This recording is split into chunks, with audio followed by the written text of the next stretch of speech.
इनमें से उनका पहला पड़ाव साइप्रस है, जहां वो 15 और 16 जून को रहेंगे। पीएम मोदी ऐसे वक्त में साइप्रस की यात्रा कर रहे हैं जब भारत और तुर्की के संबंधों में खटास आई है। वहीं तुर्की और साइप्रस के बीच भी विवाद रहा है। पीएम मोदी की साइप्रस यात्रा को पाकिस्तान और तुर्की के बीच मजबूत संबंधों से जोड़कर भी देखा जा रहा है। बीते महीने भारत पाकिस्तान के बीच संघर्ष के दौरान तुर्की ने खुलकर पाकिस्तान का समर्थन किया था। पहले पीएम मोदी के दौरे के बारे में बात करें तो विदेश मंत्रालय ने बताया है कि साइप्रस के राष्ट्रपति के निमंत्रण पर प्रधानमंत्री नरेंद्र मोदी 15-16 जून को साइप्रस की आधिकारिक यात्रा कर रहे हैं। ये 2 दशकों में किसी भारतीय प्रधानमंत्री की साइप्रस की पहली यात्रा होगी। इसके बाद पीएम मोदी 16 और 17 जून को कनाडा में G7 देशों के शिखर सम्मेलन का हिस्सा बनेंगे। अपनी विदेश यात्रा के आखिरी चरण में पीएम मोदी क्रोएशिया जाएंगे। वो 18 जून को क्रोएशिया का दौरा करेंगे। ये किसी भी भारतीय प्रधानमंत्री की पहली क्रोएशिया यात्रा होगी। अब लौटते हैं साइप्रस की तरफ। साइप्रस एक आइलैंड देश है जो ईस्टर्न मेडिटेरियन सी में मौजूद है। ये तुर्की के दक्षिण में, सीरिया के पश्चिम और इसराइल के उत्तर पश्चिम में स्थित है।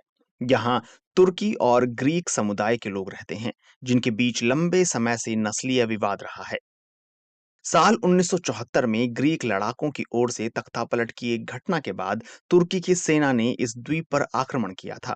इसके बाद तुर्की ने साइप्रस के मशहूर शहर वरोशा को अपने कब्जे में ले लिया था। तुर्की ने अपनी सेना के 35,000 सैनिकों को यहाँ तैनात किया हुआ है। इस घटना के बाद से ये द्वीप 2 हिस्सों में बटा हुआ है।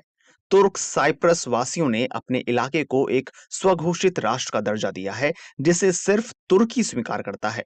वहीं ग्रीक साइप्रस सरकार को संयुक्त राष्ट्र अमेरिका समेत दुनिया के कई देश स्वीकार करते हैं।